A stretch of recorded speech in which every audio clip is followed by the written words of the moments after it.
Dėl savivaldybės 23-27 metų veiklos prioritetų patvirtinimo. Tai pagal įstatymą rekomenduojama patvirtinti iki 5 svarbiausius savivaldybės veiklos prioritetų, atsižvelgiant į iškylančius iššūkius bei plėtros plane nustatytus plėtros tikslus ir uždavinius.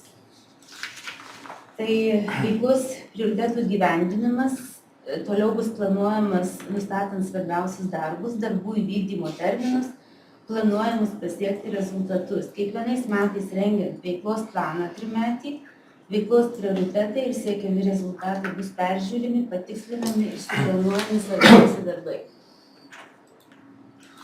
Tai mano pasiūlymas tai būtų vienas punktą, kur yra verslo plėtra ir naujų darbo vietų kūrimą, tai gal dėkit į galą patys.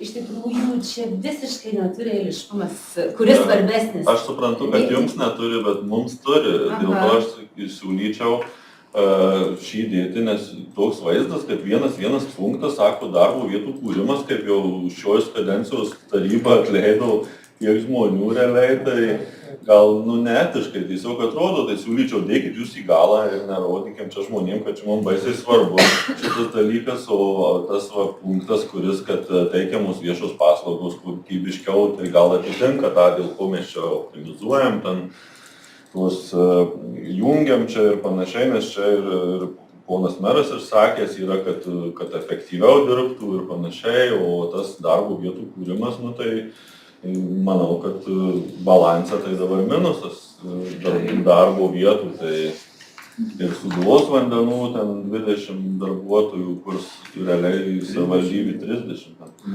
Ir darželiams nuo gruodžio mėnesio, tai ta prasme bus atleisti tie žmonės, tai kažkaip truputėlį juokingai atrodo tas punktas.